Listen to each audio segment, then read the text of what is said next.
My name is Kyle Stupca, and I'm one of the emergency medicine pharmacists at Sarasota Memorial Hospital. Because it's Poison Prevention Week, we really wanted to call attention to the fact that many of the medications that patients take on a day-to-day basis could potentially become toxic when taken in large amounts. One example of this is colchicine.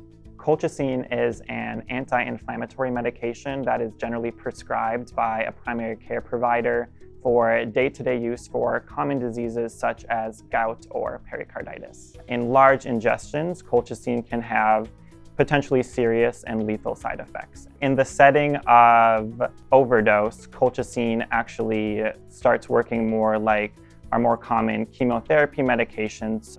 If an adult takes a couple of colchicine tablets more than they're supposed to, generally that's not a problem. However, if a child does get into the colchicine prescription bottle and takes a couple tablets, it could potentially be serious.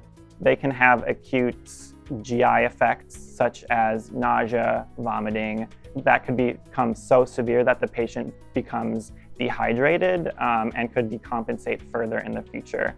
That's why it's so important that we recognize these toxic effects and potential ingestions early on so that we can get patients to medical facilities, because there isn't a specific antidote or targeted therapy in the setting of colchicine overdose. Because there's no antidote, we generally will treat patients with supportive care.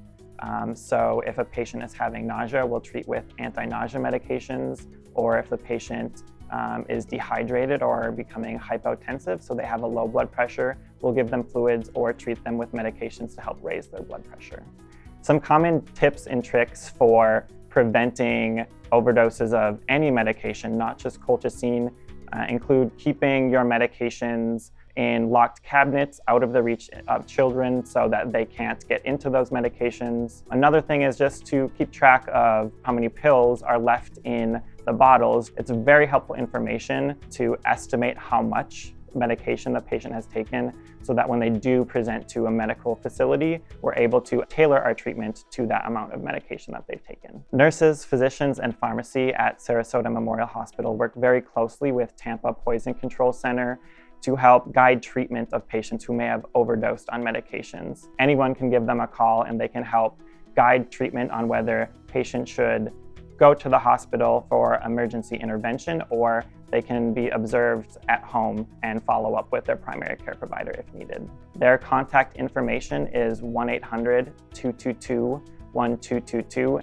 It's always important in the case of a medical emergency, such as a patient who is unresponsive or not breathing, that they call 911 immediately.